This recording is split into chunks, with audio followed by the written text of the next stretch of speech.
और बंधुओं, एक ना एक दुख हर आदमी के रहता है। एक ना एक दुख हर आदमी के रहता है। क्यों?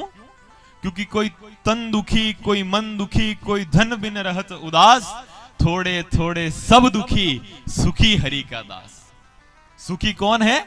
जो भगवान का दास है। इसलिए अपन तो भजन करें, वरना संसार में कहीं पर भी सुख नहीं है। ना पुत्रवान बनने में सुख है, न बिना पुत्र वाला रहने में सुख है, न ज्ञानी बनने में सुख है, न अज्ञानी रहने में सुख है। सुख अगर कहीं है तो मेरे सांवरिया सेठ के चरणों में रहने में सुख है। इसके अलावा संसार में कहीं सुख नहीं है। आप जाकर देखो, दीन कहे धनवान सुखी, धनवान कहे सुख राजा को भारी, राजा कहे चक्रवर्ती सुखी, चक्रवर्ती कहे सुख इंद्र को सारो, इंद्र कहे चतुरानन सुखी, चतुरानन कहे सुख शंकर को भारी, और तुलसीदास विचार कहे हरि भक्ति बिना सब जीव दुखारी, हरि भक्ति बिना सब जीव दुखारी। भगवान के भजन के बिना हर आदमी दुखी है। आप जाओ गरीब आदमी से जाकर पूछो कि क्यों भैया आप सुखी हो? गरीब आदमी कहेगा नहीं नहीं मैं सुखी नहीं। कि आप बताओ कौन सुखी? वो कहेगा कि धनवान सुखी। धनवान के पास गए कि भैया तुम सुखी? धनवान कहता है मैं भी सुखी नहीं। उससे पूछा भैया तुम्हारे क्या दुख? वो धनवान कहता है कि महाराज क्या बताऊं, रात टेगड़ा भसे ने कमा डेर करीन देखूं चोर तो न भरैया, मेरे को इसकी टेंशन। धनवान से कहा, धनवान ने कहा कौन सुखी? कि राजा। राजा से कहा राजा तुम सुखी? कि मैं भी सुखी नहीं। बताओ कौन सुखी? राजा ने कहा धरिया खेड़ी वाले महाराज सुखी। सब आए धरिया खेड़ी वाले महाराज के पास कि धरिया खेड़ी वाले महाराज आप सुखी? धरिया खेड़ी वाले महाराज कहते मैं भी सुखी नहीं। क्या आपके काई की टेंशन? तो धरिया खेड़ी वाले महाराज कहते हैं कि दूसरा दिन हो गया ने जनता कम, इसकी महाराज को टेंशन। दूसरा दिन हो गया ना जनता कम, तो इसकी टेंशन महाराज को। फिर उनसे पूछा कि महाराज आप बताओ कौन सुखी? दीन कहे धनवान सुखी, धनवान कहे सुख राजा को भारी, राजा कहे चक्रवर्ती सुखी, चक्रवर्ती कहे सुख इंद्र को भारी। राजा महाराज ने कह दिया कि भाई इंद्र का सुख बड़ा अच्छा है। इंद्र के पास गए, इंद्र तुम सुखी हो?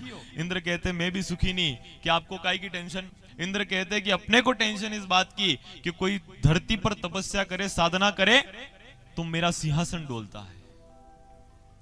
कोई वहां पर साधना करे तो अपना सिंहासन डोलता है।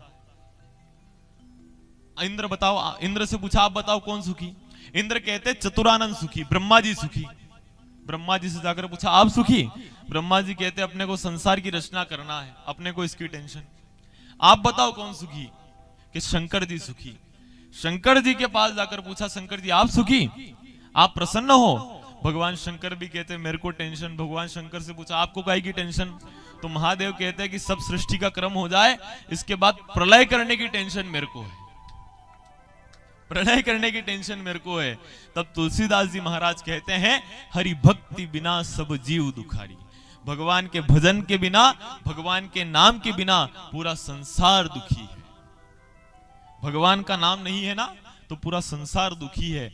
जो भगवान का नाम लेता है केवल वही सुखी है। जिसने भगवान का नाम लिया है ना वही सुखी है। लिया है जिसने भी कभी हरि नाम ब्रह्म भय भूल से, तर गया वह भी तुरंत संकट कटे जड़ मूल से। जिसने भगवान का नाम लिया ना उसके जन्म जन्मांतर के संकट कटे जाते हैं। ऐसा रसिक संत अपनी वाणी में कहते हैं। तो इसलिए भैया अपने को भगवान का भजन करना है। हम इस वहम में रहते हैं कि माया सुख देती है, पर क्या मैं आपसे पूछूं माया सुख देती है? क्या पैसा सुख देता है? देता है? अच्छा बताओ क्या दिया धन ने? क्या दिया आपको? क्या दिया? गले में सोने की चेन और मन को कर दिया बड़ा बेचैन। क्या दिया धन ने? गले में सोने की चेन और मन को कर दिया बड़ा बेचैन। कोई अगर यहां पर आकर बैठ जाए मेरी माता बहन सोने की चेन पहनकर, तो थोड़ी थोड़ी देर में कोई निकाल तो नहीं गया? वैसे यहां पर तो नहीं निकाले क्योंकि पुलिस प्रशासन के अधिकारी भी बैठे हैं, पर भैया रहता है ना। क्या दिया धन ने? क्या दिया धन ने? TV set mobile set, sofa set और दिमाग अपसेट। क्या दिया धन ने? तो क्या धन से सुख मिलता है? जाकर पूछा आप जो धनवान व्यक्ति है उनसे, उनके घर में काजू बादाम के डब्बे भरे हुए हैं, सब रखा है, पर खाई कहीं नहीं सके। घी के डब्बे भरे हैं पर खा कुछ नहीं सकते। एक बार एक धनवान व्यक्ति हमारे पास आकर बैठे, भोजन कर रहे हैं। हमने पूछा कि भैया आप इतने पैसे वाले, इतना पैसा, इतनी जमीन, इतनी जायदाद सब आपके पास, और फिर इतना साधारण भोजन? तो आदमी कहता है सादा जीवन उच्च विचार। सादा जीवन उच्च विचार क्या? खा तो मरे।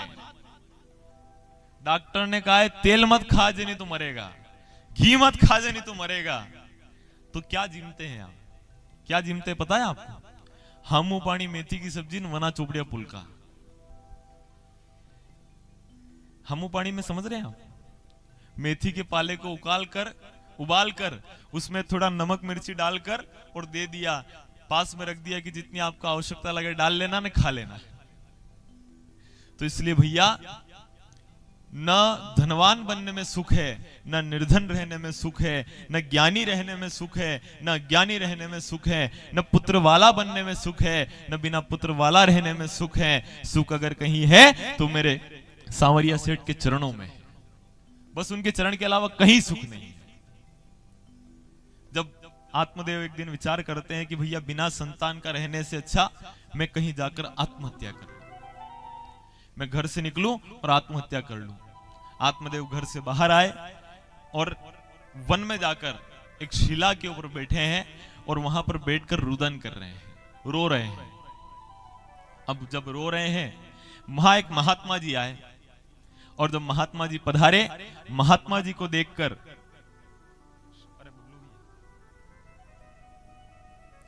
महात्मा जी उस व्यक्ति को देखकर कहते हैं कि भैया शरीर लक्षणों से तो तुम कोई, शरीर के लक्षणों से तो तुम कोई ब्राह्मण लग रहे हो। अब भाई पहले का समय था, पहले देखकर पता चल जाता कि आदमी कैसा है। पहले के समय में देखकर पता चल जाता कि ये क्षत्रिय है, ये ब्राह्मण है, ये वैश्य है, ये दलित है, ये वंचित है, सब देखकर पता चल जाता था। आजकल पता नहीं चलता है। क्यों? क्योंकि आजकल लोगों को अपने धर्म का परिवेश धारण करने में शर्म आती है। आपने देखा होगा, नहीं देखा आपने? पहले के समय में लोग धोती कुर्ता पहनते थे और सबकी अलग अलग पगड़ी थी। कोई पाटीदार है तो नीले कलर की पहनता था, पगड़ी नीले कलर की। कोई क्षत्रिय है केसरिया, कोई धाकड़ है तो गुलाबी। सबकी अलग अलग पगड़ी थी, सबके अलग अलग परिवेश थे। वो परिवेश धारण करते थे, पता चल जाता, पूछने की जरूरत ही नहीं कि भैया आप पाटीदार हो, आप ब्राह्मण हो, आप क्षत्रिय हो, आप वैश्य हो, आप ये हो, पता चल जाता था देखकर। पर आजकल पता नहीं चलता है। क्यों? क्योंकि आजकल इनको बिंदी लगाने में शर्म आती है, इनको टीकी लगाने में शर्म आती है, इनको चोटी रखने में शर्म आती है। पर पहले पता चल जाता था। मैं ज्यादा इस विषय पर अभी प्रकाश नहीं डालूंगा, इस पर हम आगे कथा में समझेंगे। परिवेश के ऊपर, भाषा और अपने भोजन के ऊपर, अपनी भाषा, अपनी वेशभूषा और अपने भोजन के ऊपर जो पूरा हम आपको आगे कथा में समझाएंगे। हम यहां पर जब समझे, महात्मा जी आकर कहते शरीर लक्षणों से तुम ब्राह्मण दिख रहे हो, फिर यहां पर बैठकर रुदन क्यों कर रहे हो? तब आत्मदेव कहते हैं कि महात्मा जी, मैं बहुत पैसे वाला हूं, मेरे पास बहुत पैसा है। ये भूरा बंद कर दो। हाँ।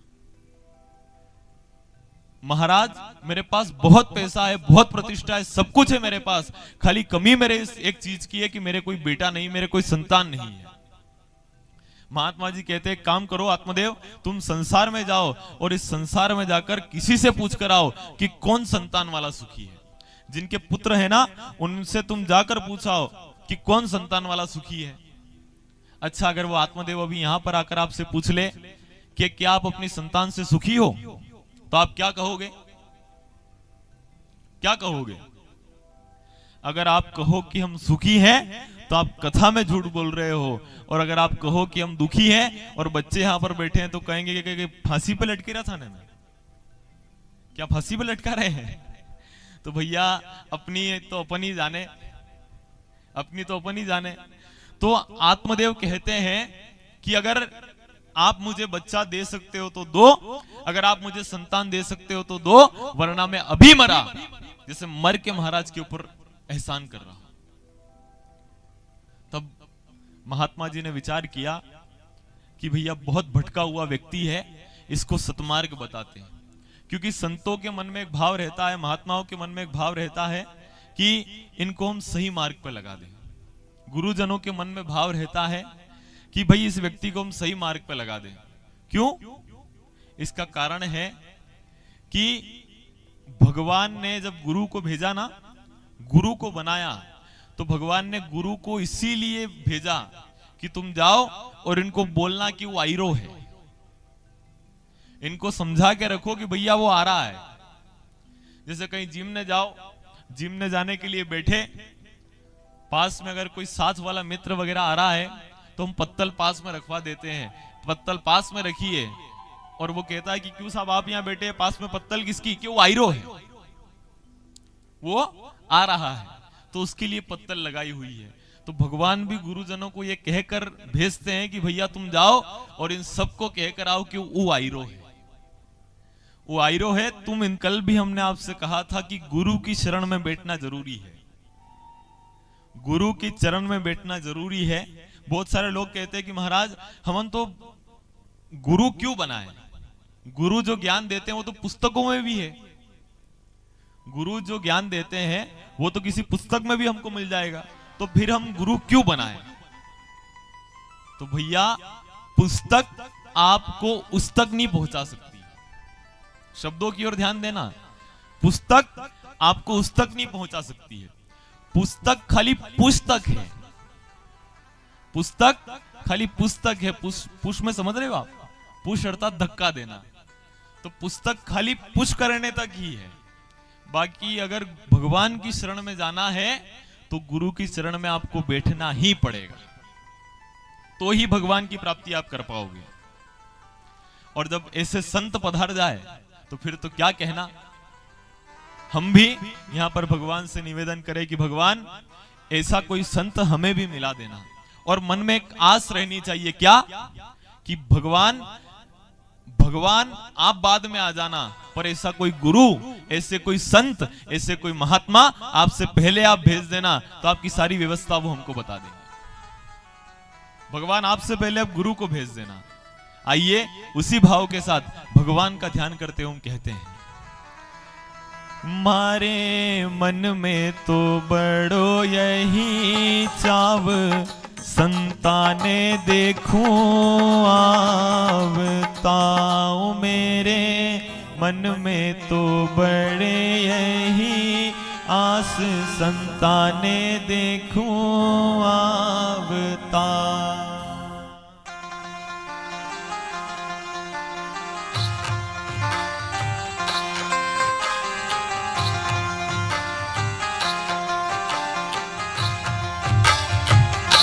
ओ मेरे मन में तो बड़ी यही आस, संताने देखो आवता। ओ मेरे मन में तो बड़ी यही आस, संताने देखो आवता। हो मेरे मन में तो बड़े यही आस, संताने देखो आवता। ओ मेरे मन में तो बड़ी यही आस, संताने देखो आवता। संत हमारे मात पिता, हम संतन को परिवार। संत हमारे मात पिता, हम संतन को परिवार। संत हमारे मात पिता, हम संतन को परिवार। संत हमारे मात पिता, हम संतन को परिवार। संत मिलावे राम जी से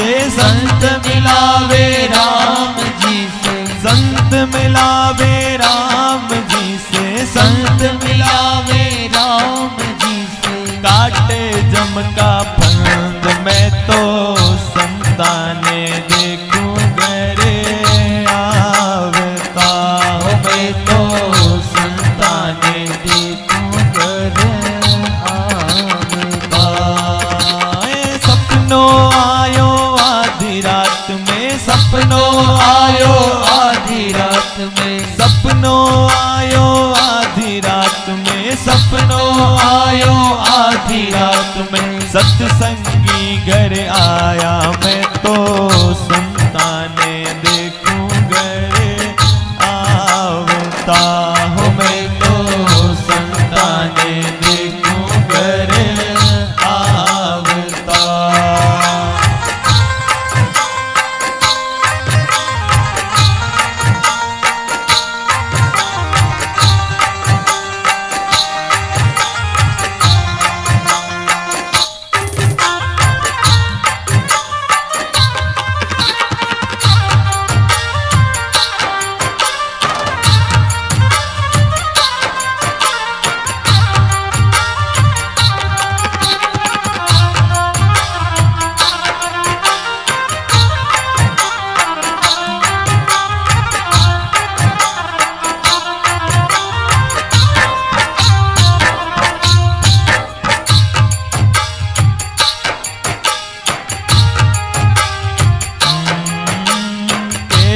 भक्ति करूं मैं हरि की होकर के निष्काम, कैसे भक्ति करूं मैं हरि की होकर के निष्काम, कैसे भक्ति करूं मैं हरि की होकर के निष्काम, कैसे भक्ति करूं मैं हरि की होकर के निष्काम। ऐसी युक्ति बताओ सतगुरु, ऐसी युक्ति बताओ सतगुरु, जपे हरि को नाम मैं तो संताने देखूं घर आवता हूँ मैं तो संताने देखूं घर आवता।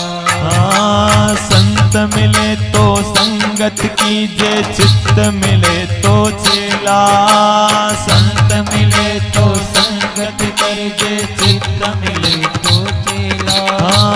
संत मिले तो संगत कीजे, चित्त मिले तो चेला, संत मिले तो संगत करजे, चित्त मिले तो चेला।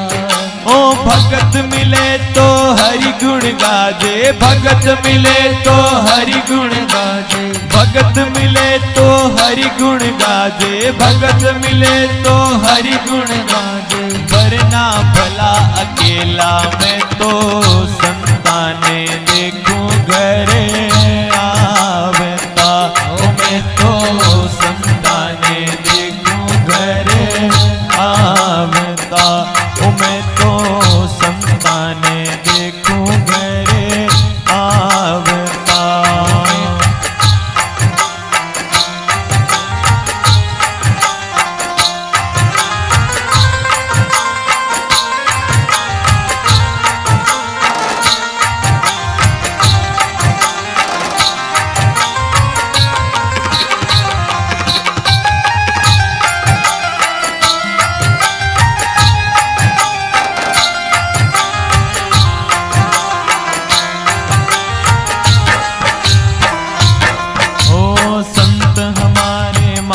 पिता हम संतन को परिवार, संत हमारे मात पिता हम संतन को परिवार, संत हमारे मात पिता हम संतन को परिवार, संत हमारे मात पिता हम संतन को परिवार।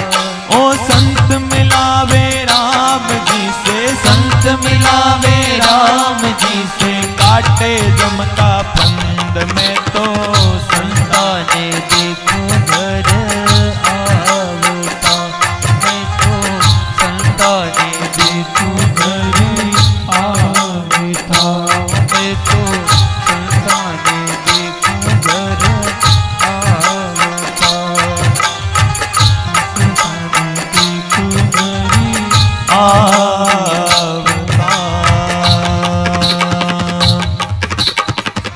बोलिए सांवरिया सेठ की जय, सदगुरु भगवान की जय।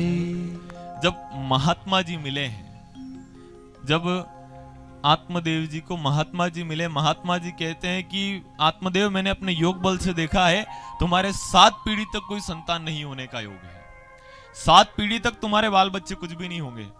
तब आत्मदेव कहते हैं कि बढ़िया है ना महाराज, अभी मरूंगा मैं, अभी यहां से गिरूंगा, मरूंगा, फिर दूसरा जन्म लूंगा, फिर मरूंगा, फिर जन्म लूंगा, फिर मरूंगा, फिर जन्म लूंगा, ऐसे जल्दी से 7 जन्म निकल जाएंगे, 8वें जन्म में तो संतान होगी ना मेरे। महात्मा जी ने मन में विचार किया, बहुत भटका हुआ है, इसके लिए कुछ करना पड़ेगा।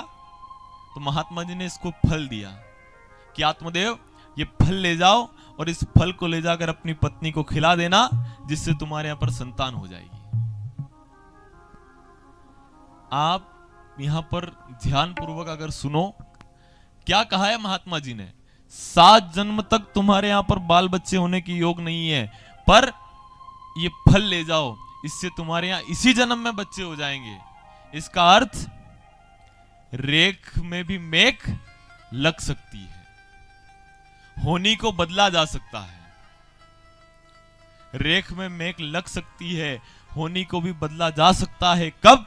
जब हम गुरु की शरणागति हो जाएं, जब हम गुरु के चरण में चले जाएं तो होनी को बदला जा सकता है। और ऐसा हुआ है, कोई अपने मन से नहीं बता रहा हूं, शास्त्रों का एक उदाहरण आपको दे रहा हूं।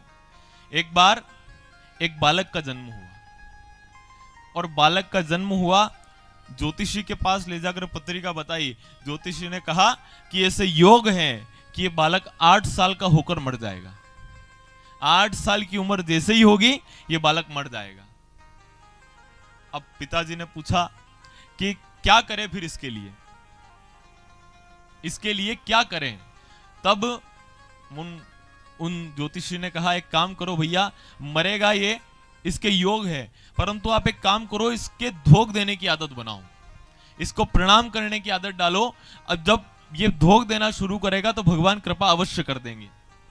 बालक ने धोख देने की आदत डाल दी। पिताजी ने कहा, बेटा जो भी दिखे, महात्मा दिखे, बड़ा दिखे, सज्जन दिखे, ब्राह्मण दिखे, कथावाचक दिखे, कोई भी पुजारी दिखे, गामोड़ जी दिखे, उनको तुम प्रणाम कर लेना। बालक ने आदत बना ली, जो भी दिखे प्रणाम कर लिया, जो भी दिखा प्रणाम कर लिया, जो भी दिखा प्रणाम कर लिया। एक दिन महात्मा जी पधारे, उनको प्रणाम किया, रोज सबको प्रणाम करता। योग से एक दिन सप्तऋषि आ गए, और सप्तऋषि आए, सप्तऋषि को प्रणाम करते सप्तऋषि ने कहा, बेटा आयुष्मान भव। बालक कहता है पिताजी से, पिताजी आयुष्मान भव। पिताजी कहते, महाराज जी आप कह रहे हो कि बेटा आयुष्मान भव, तो पर इस बालक की आयु मात्र 8 वर्ष है, और 8 वर्ष पूरे होने में खाली 6 माह शेष है। तब सप्तऋषि कहते हैं, शब्द ही ब्रह्म है, शब्द ही रहा अखंड, संत वचन पलटे नहीं, चाहे पलट जाए ब्रह्मांड। संत ने अगर आशीर्वाद दिया है, गुरु ने अगर आशीर्वाद दिया है, तो फलेगा जरूर। कि हमने कहा है ना, तो बिल्कुल होगा। सप्तऋषि गए, अब इस बालक की 8 वर्ष आयु पूरी होने में केवल 1 माह शेष है, और योग से नारद जी आ गए। अब नारद जी आए, नारद जी को देख करके धोख देने की आदत तो थी सही, जाकर प्रणाम कर लिया नारद जी को। और नारद जी को जब प्रणाम किया, प्रणाम करते नारद जी ने कहा, बेटा आयुष्मान भव। बालक के पिताजी कहते हैं कि महाराज जी आप आशीर्वाद दे रहे हो, आयुष्मान भव, तुम्हारी आयु 100 साल की हो जाए, पर इस बालक की आयु मात्र 8 वर्ष है, और 8 वर्ष पूरे होने में केवल 1 माह शेष है। तब नारद जी ने कहा, भैया अगर मैंने आशीर्वाद दिया है तो अब इसकी आयु जरूर बढ़ेगी। नारद जी गए ब्रह्मा जी के पास, ब्रह्मा जी से कहा, ब्रह्मा जी चलो एक ब्राह्मण के घर अपने को चलना है। गए, और ब्रह्मा जी को साथ लेकर जब नारद जी आए हैं, अब धोख देने की आदत थी बालक की, तो जैसे ही ब्रह्मा जी को देखा, इस बालक ने प्रणाम कर लिया, और जैसे ही प्रणाम किया, ब्रह्मा जी के मुख से निकला, बेटा आयुष्मान भव। अब ब्रह्मा जी ने आशीर्वाद दिया। नारद जी कहते, महाराज इस बालक की आयु मात्र 8 वर्ष है, और 8 वर्ष पूरे होने में खाली 3 दिन शेष है, और आप कह रहे हो आयुष्मान भव, कैसे संभव है? ब्रह्मा जी कह रहे, अब भाई आशीर्वाद दिया है। तब नारद जी कहते हैं कि ब्रह्मा जी अब आप ही बताओ, आपने जो लिखा वो सही है, या आपने जो अभी बोला वो सही है? ब्रह्मा जी कहते हैं, मैंने जो लिखा वो सही है। नारद जी कहते, महाराज जी थोड़ा सावधान हो जाना, आप अगर कह रहे हो कि मैंने जो लिखा वो सही है, तो मैं पूरे संसार में इस बात की डूंडी पीट दूंगा कि ब्रह्मा जी जो भी लिखते हैं वो सही लिखते हैं और जो भी बोलते हैं सब झूठ बोलते हैं, जो भी बोले सब झूठ बोले। ब्रह्मा जी कहते रहे नारद जी मैंने जो लिखा वो सही है, पर मेरी बात तो सुनो कि हाँ आदेश करिए। ब्रह्मा जी कहते हैं मैंने जो लिखा वो सही है, परंतु इस बालक ने धोख देकर प्रणाम करके इतना पुण्य अर्जित कर लिया है, इतना पुण्य संग्रहित कर लिया है कि अब ये बालक 8 साल में नहीं मरेगा, अब ये बालक 800 साल में नहीं मरेगा, अब ये बालक 8000 साल में नहीं मरेगा, अब ये बालक 8 लाख साल में नहीं मरेगा, अब ये बालक 8 करोड़ साल में नहीं मरेगा। जब तक ब्रह्मा रहेंगे तब तक अजर अमर होकर ये बालक इस संसार में विख्यात होगा, और वही बालक मार्कंडे ऋषि बनते हैं। मार्कंडे ऋषि आयु कितनी थी? 8 वर्ष। आयु अल्प से कल्प हो गई। कला क्या थी? खाली धोख देने की कला, खाली प्रणाम करा। तो इसलिए होने को बदला जा सकता है कब? जब हम कर्म अच्छे करें। हम जब प्रणाम करते हैं तो परिणाम बदल जाते हैं, जब धोख देते हैं तो हमारे भाग्य के कुयोग मिट जाते हैं। धोख देने से भाग्य के कुयोग मिट जाते हैं। जैसे सील देखी आपने, कागज के ऊपर जो सील लगाते हैं, सील देखी? सील में अक्षर उल्टे रहते हैं, आपने देखी है सील? सील में अक्षर सब उल्टे रहते हैं, पर जब वो सील कागज के ऊपर पड़ती है उसके सारे अक्षर सीधे हो जाते हैं। उसी प्रकार हमारे भाग्य कुअंक हैं। अगर भाग्य में कुअंक है और जब ये माथा भगवान के यहाँ, भागवत जी के यहाँ, गुरु जी के यहाँ जाकर जब ये माथा स्पर्श होता है तो इस भाग्य के सारे कुअंक सुअंकों में परिणित कर दिए जाते हैं। अगर भाग्य में लिखा हुआ है कि इसके साथ यहाँ पर ये होगा, पर जाकर गुरु के चरण में माथा नमा दिया, जाकर भगवान के चरण में माथा नमा दिया, तो भाग्य के सारे कुअंक मिटाकर यहाँ पर सुअंक लिख दिए जाते हैं। पर धोख देना पड़ेगा, नमना पड़ेगा, और जो नम जाता है वो भरा जाता है, और जो नी नमता है वो खाली रह जाता है।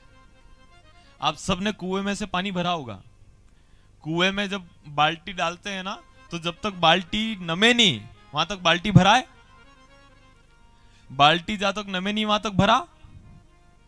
जहां तक आप विचार करो, साधारण सी बाल्टी वो नमे नहीं तो उसमें पानी नहीं भरा है, तो अपन तो इंसान है, अपन नहीं नमेंगे तो अपने ऊपर कृपा कैसे हो पाएगी?